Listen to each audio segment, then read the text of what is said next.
Épisode 3 de cette série consacrée à l'exposition manuelle en photographie de paysage. C'est la suite directe de l'épisode précédent dans lequel je vous parlais des ISO.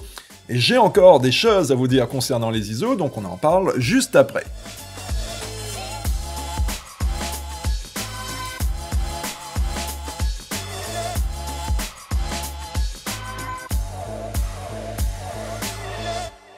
Bienvenue à vous, c'est Julien de bboyphoto.com, le site sur lequel vous retrouverez tous mes tutos, toutes mes formations pour vous aider à progresser en traitement d'image, des vidéos qui, j'en suis persuadé, vous feront énormément progresser dans le rendu de vos photos, puisque j'y explique vraiment tous mes secrets de traitement. Et c'est également ici, sur YouTube, que vous pouvez retrouver d'autres de mes vidéos, donc je vous invite à liker tout ça, et surtout à vous abonner pour être sûr de ne rien manquer. Alors, les ISO. Dans l'épisode précédent, épisode que je vous invite à aller voir pour être sûr de bien tout comprendre pour la suite, puisque si on manque une série, eh bien ça peut être un peu compliqué de comprendre ce qui viendra.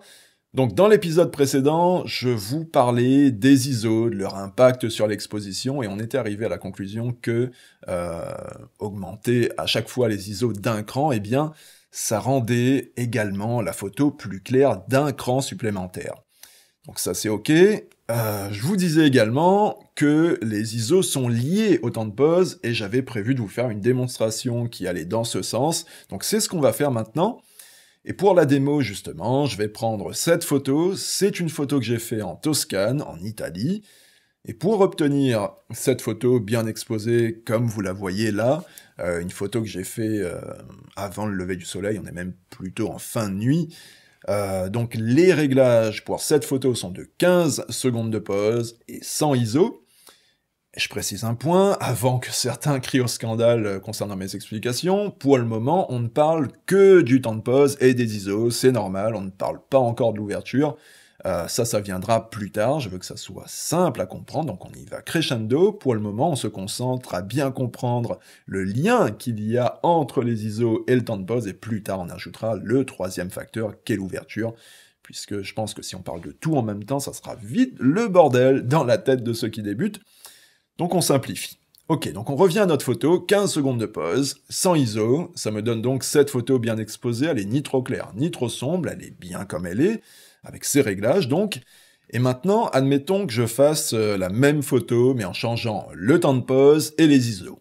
Pour le temps de pause, je vais passer à 30 secondes, et pour les ISO, je passe à 50 ISO. Donc là, le temps de pause, je l'ai doublé, et les ISO, eux, ont été divisés par 2. Eh bien, regardez le résultat, j'obtiens exactement la même photo. L'exposition finale des deux photos est exactement la même. Alors, est-ce que c'est étrange ou pas tout ça? En fait, non, c'est pas si étrange que ça, c'est pas illogique, c'est même carrément tout à fait logique, et on va essayer de comprendre ce qui s'est passé, pourquoi avec des réglages différents, on obtient en fait exactement le même résultat visuel, pourquoi les deux photos ont la même exposition avec des réglages différents. Alors, on résume. La première photo, elle est réglée sur 15 secondes de pause et 100 ISO. La seconde photo, elle est réglée sur 30 secondes de pause, mais avec des ISO un cran moins élevés, 50 ISO donc, et ça veut dire qu'avec ces 50 ISO, que la seconde photo sera également un cran moins sensible à la lumière. Et comme on sait que c'est la lumière qui est la base de la création de la photo, eh bien si cette deuxième photo est un cran moins sensible à la lumière, eh bien si on double le temps de pause, on double le temps d'exposition à la lumière, et donc ça va compenser le fait que le capteur soit moins sensible à cause des ISO plus bas. Et en parlant strictement d'exposition, eh bien 15 secondes d'exposition à 100 ISO, c'est exactement la même chose que 30 secondes d'exposition à 50 ISO. Dans ces deux situations, les photos auront exactement la même exposition, la même luminosité, deux réglages différents, mais un résultat visuel, une luminosité en tout cas identique. Et ce concept, il marche aussi dans l'autre sens.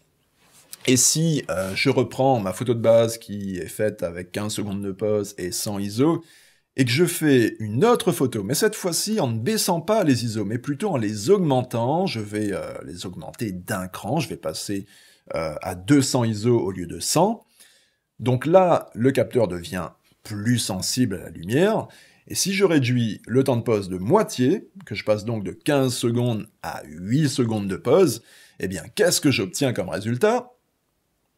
Eh bien, j'obtiens exactement la même exposition que la photo de base. Donc là, vous avez vu qu'avec 3 réglages différents, on obtient la même exposition, la même luminosité en tout cas.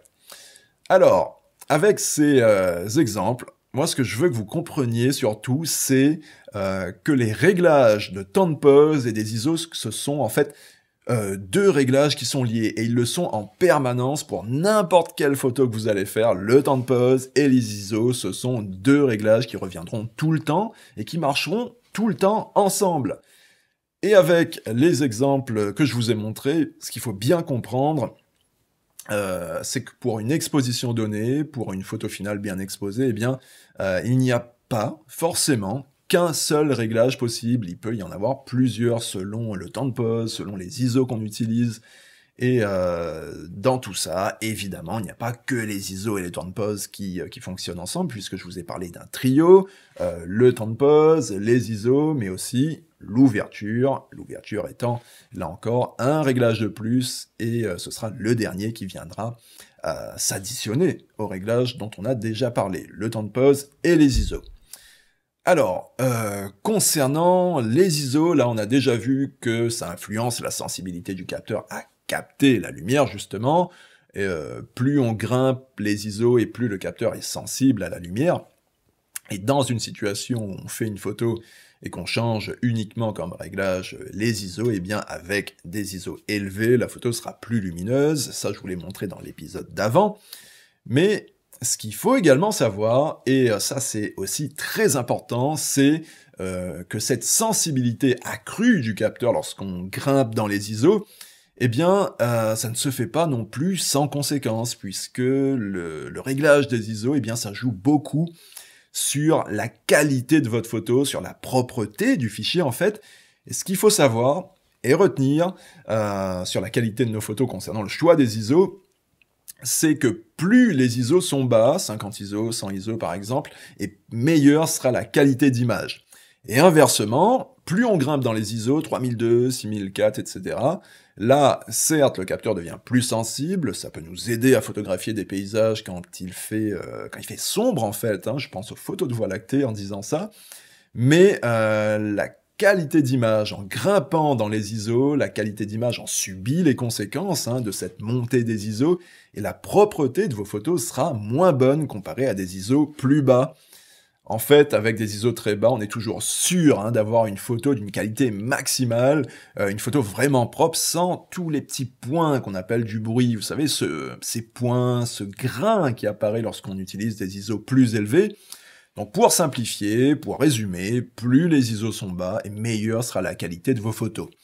Et sur ce principe, le principe des ISO bas et de la meilleure qualité d'image qui va avec, vous devez probablement vous dire que si on veut toujours avoir des photos d'une meilleure qualité possible, eh bien il faut donc toujours rester sur des ISO très bas, c'est ça? Alors, théoriquement, oui, quand on peut en tout cas, en photo de paysage, mais même d'une manière générale, il vaut mieux essayer de rester sur des ISO le plus bas possible, mais justement, c'est pas toujours possible, et c'est d'ailleurs ce qu'on verra au fur et à mesure des vidéos que je vous prépare. Le choix des ISO, mais aussi le choix du temps de pause, et ensuite le choix du troisième facteur qui influence l'exposition, l'ouverture. Le choix de ces réglages, eh bien, ça dépend de la situation précise dans laquelle on se trouve. Il n'y a pas de réglage universel valable dans toutes les situations, ça n'existe pas. Les réglages, ça dépend du type de paysage, ça dépend surtout de la luminosité, s'il fait clair ou sombre, et bien ça va beaucoup jouer sur le choix des réglages. En fait, le choix des réglages en photo de paysage, c'est toujours du cas par cas, et dans cette série sur l'exposition, eh bien quand on aura fini d'aborder la théorie, eh bien doucement, on va aller sur de la pratique, et je vous montrerai le choix de tel ou tel réglage selon la situation. Donc voilà, on va s'arrêter là aujourd'hui, on ne va pas aller plus loin que ça pour ce chapitre 3 sur l'exposition, je vous laisse le temps de réfléchir à tout ça. S'il y a des points que vous n'avez pas bien compris, eh bien je vous invite déjà à revisionner la vidéo puisque c'est vrai que lorsqu'on débute en photo, tout ça, c'est pas forcément très simple à comprendre. Ce que vous pouvez faire également en attendant le prochain épisode qui arrive, c'est tout bêtement, c'est tout simple, bidouillez votre appareil photo, faites des tests, hein, jouez avec le temps de pause, jouez avec les ISO également, pour bien voir ce que ça fait, hein, concrètement, comme changement sur vos photos, puisque les explications théoriques, c'est bien, ça aide pas mal, hein, on gagne du temps pour apprendre à bien maîtriser son appareil photo, mais c'est également super important de faire des tests, il n'y a rien qui remplace ses propres tests, donc faites des essais, et si vous avez des questions, eh bien n'hésitez pas, vous pouvez les lâcher dans les commentaires, j'essaierai d'y répondre dès que possible. Allez, c'est bon pour ce 3e chapitre sur l'exposition manuelle en photographie de paysage, je vous donne donc rendez-vous très rapidement pour la suite, et là on parlera de l'ouverture, c'est le 3e et dernier réglage de ce trio hein, qui influence l'exposition. Et comme d'hab, pour être sûr de ne rien manquer du prochain épisode, eh bien je vous invite à vous abonner à la chaîne si c'est pas déjà fait, et si vous avez trouvé cette vidéo sympa, eh bien mettez un like, hein, ça fait plaisir, et surtout ça motive pour la création des prochaines vidéos qui arrivent très rapidement. Allez, sur ce, je vous laisse, je vais aller bosser sur tout ça, et je vous dis donc à bientôt. Bye bye.